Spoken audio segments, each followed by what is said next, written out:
Здравейте и добре дошли отново в канала на Криптотерапи.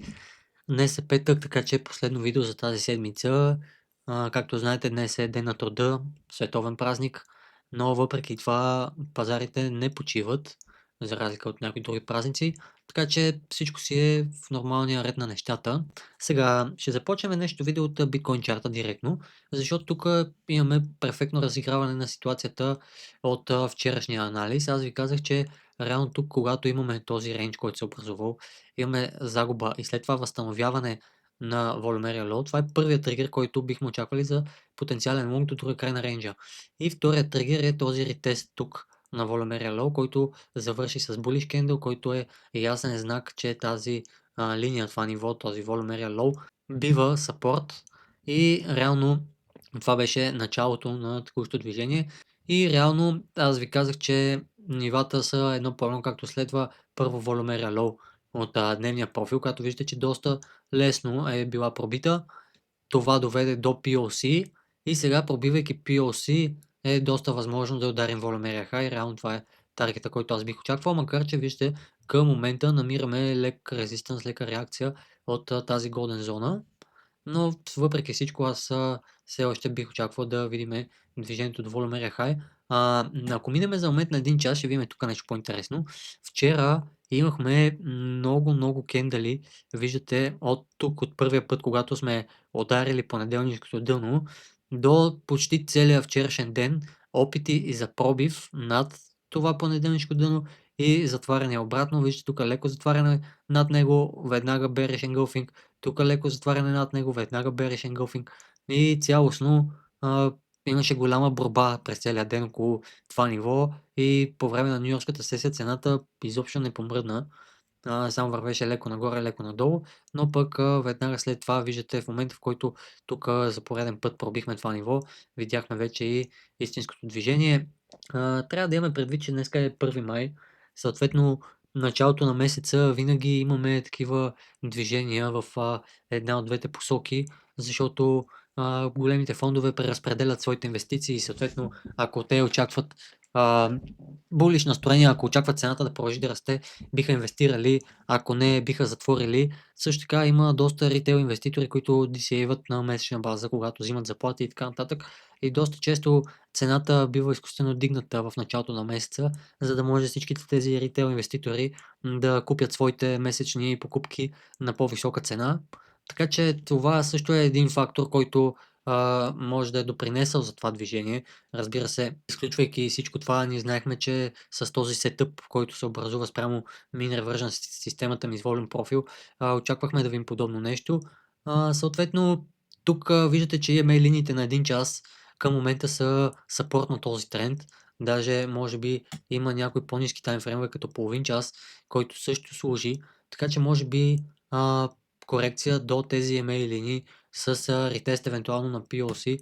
Интересно ми е да видим дори 15-минутните, може да видите от този флип, всяко докосване до тях реално води до ново движение нагоре. Съответно, ако успеем да направим ретест на POC, съчетан с ретест на тези EMA линии, които да се задържат, разбира се, това може да доведе до следващия импулс, който реално да стигне до волюмерия хай. Особено имайки предвид, че тук най-вероятно сега това ще стане като ликвидност и ще има едни шортове, които ще се опитат да натиснат тук. Така че това може да бъде един потенциален сетъп за днешната сесия. Освен това имаме половин час, малко над половин час, докато отвори нюйоркската сесия. Съответно това може да бъде един капан в началото на нюйоркската сесия, който пак казвам да трапне шортове тук и след това да тръгнем обратно. Така че нещо, което бих наблюдавал от към гледна точка на трейдинг сетъп за днес. Иначе общо взето от тази перспектива това е движението, което бих очаквал, като вече ако успеем да пробием волюмерия хай, ще очаквам свип на този тук връх. Съответно, още в началото на седмицата говорихме, че често, когато цената отиде и събере единия край на понеделнишкия рейндж, после се връща и за другия, така че може да видим именно това да се случва. И вече да видим дали ще имаме поредния свип тук на това ниво, който доведе до много мин ревържен движение обратно надолу, или ще имаме пробив, който ще доведе до ето това тук ниво, което аз гледам на 80600 като потенциален таргет, ако нали, тук не видим реакция. Иначе, ако погледнем нещата от дейли перспектива, ще видим, че тук всъщност днешния кендъл, първо да кажем, че EMA линиите продължават да продуцират реакция и да бъдат съпорт на текущото движение. Освен това, виждаме, че текущия кендъл е на път отново да пробие волюмерия low, което определено ще инвалидира моя swing short setup, ако затворим над волюмерия low, защото когато имаме пробив, след това губим нивото, нали, така наречения false breakout или неуспешен пробив, това означава, че не бихме искали пак да пробиваме това ниво. По-скоро бихме искали евентуално при ретест, както тук, то да бъде резистанс, нали, евентуално ако този daily candle затвори bearish, т.е. затвори под волюмерия low, тогава това по-скоро би било сигнал за потенциално движение надолу, но ако пробием за пореден път, дори както виждате това може и да съвпадне и с пробив на тренд линията отново, така че това по-скоро би било булиш, би означало, че може да видим ново движение, както да съберем част от тази ликвидност, която се маркира тук, така и въобще до горния край на голден зоната и евентуално до някъде тук, например, където е POC от това импулсно движение тук, което сме видяли. Така че определено, ако затворим днешния кендъл над това ниво, ще затворя този swing short. Тук има и още няколко неща, които аз бих взел предвид. Едното е, ако погледнем S&P 500 за момент, ще видите, че само че на 4 часовата графика, тук към момента текущия сапорт на това цялото движение е 50 EMA на 4 часа. Виждате, още тук в началото сме я тествали. Това е довело до цялото това движение и при текущия ретест отново имаме нови върхове. Така че докато тази линия продължава да бъде сапорт на това движение, бихме очаквали всеки следващ ретест да води до реакция и до ново движение нагоре, до момента в който това ниво не бъде загубено и съответно не видим по-дълбока корекция. Сега това какво общо има с биткоин? Има общо, че когато стоковия пазар расте, той малко или много дърпа и биткоина със себе си. Сега ние тук може да видим, че биткоина показва една релативна слабост и реално е доста по-слаб спрямо S&P, защото виждате 4-часовата графика на S&P как изглежда и съответно 4-часовата графика на биткоин как изглежда. Той се консолидира тук, правейки по-ниски върхове, докато S&P пробива. Това е едно от нещата, които така бихме гледали тук. Имайте предвид, че все пак във всеки един момент S&P може да направи тази корекция. И тук идва и следващото нещо, което забелязах. И то е на Order Flow данните. Тук имаме на 1 час. Започваме да виждаме някаква лека дивергенция, която се образува, защото имаме нов връх тук, по-висок връх от този, а в същото време имаме по-ниски върхове при спот CVD, докато цената тук поставя по-висок връх, така че това е една bearish дивергенция, която лека по лека се заформя в момента. Имайки предвид, че нали, това се случва и на ключово ниво на биткоин, както видяхме, тук се намираме и в Golden зоната, от в момента виждаме реакция и близо до волюмерия хай, така че има вероятност, например сега да видим този сетъп, за който ви казах, с ретест тук на емейлините, след това да направим още един шорт squeeze, който да стигне до волюмерия хай и евентуално след това да видим ново mean reversion движение, защото знаете, ако възстановим волюмерия хай, след това я загубим, това би отворило вратата за същия сетъп, който имахме тук, само че в обратната посока и евентуално ново движение към волюмерия low. Така че е също нещо, което да имате в предвид. И нали, идеята е да не бъдем твърде булиш или твърде bearish, а да гледаме нивата едно по едно и как цената реагира на тях. И общо взето това е всичко, което аз лично бих наблюдал към момента на биткоин. Последно един поглед и на евровия чарт, където вчера качих в Telegram, че след тук тази марket структура, след като я пробихме на 4-часовата графика и затворихме този кендъл над нея, аз реших да затворя и другата swing short позиция, която имах на еврото на едно R печалба. Съответно, към момента изглежда, че това е било най-доброто решение, тъй като в момента виждате, че цената продължава да расте и сякаш се е запътила отново към тази демант зона тук.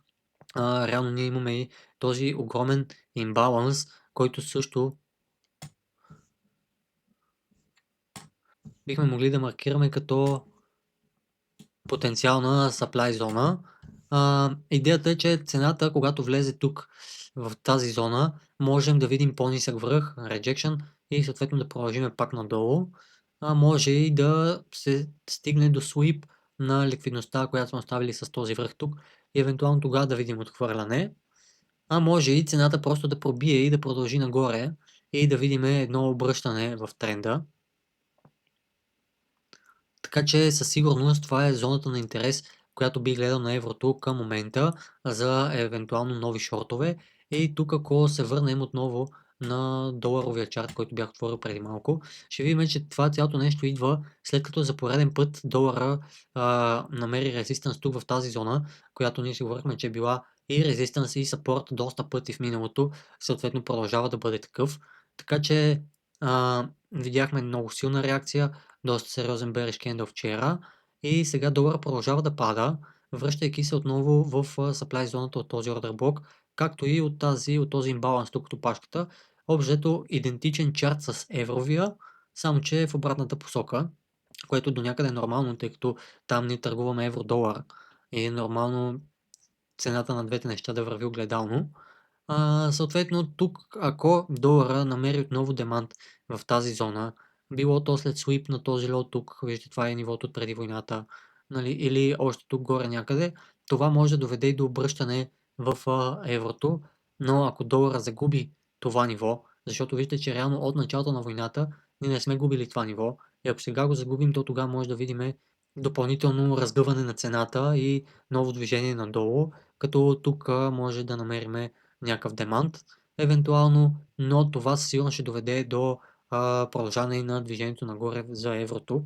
Така че двете неща са свързани и определено тези зони, в които в момента те навлизат, представляват интерес за мен и би гледал цената как ще реагира, за да преценя евентуално в каква посока биха били следващите ми трейдове. И общо взето това е всичко, което към момента гледам на чартовете. Нямаме някакви новини, които да могат да допринесат по един или друг начин на движението на цената. Разбира се, винаги може да изкочи Тръмп с нещо, но нямаме нищо предвидено, ако мога така да се изразя. Това беше всичко от мен за днес. Ако видеото ви е харесало, ще се радвам да ударите един лайк, ще се радвам да се абонирате за канала и ако имате някакви въпроси, да ги оставите в коментарите. Също така, който има желание, може да стане мембър на канала, така подкрепяте мен и развитието на канала. Разбира се, за това получавате достъп до моята Telegram група, където качвам дневните си анализи по-рано от видеята, за да може да бъдете подготвени за Ню-Йоркската сесия. Качвам всякакви икономически данни или важни събития, които могат да повлият по един или друг начин на пазарите. И разбира се, всякакви извънредни новини и ситуации. В момента, в който разбера за тях, веднага ги публикувам. Така че ако искате да бъдете в част със случващото се, това е вашето място. Също така Full Membership членовете получават и специални видеа всеки уикенд, като в тях може както да анализирам валути, активи по ваше запитване, така и да бъдат с някаква обучителна цел. Така че който иска, нека да се възползва. А пък това беше всичко от мен за днес. Чао и до следващия път.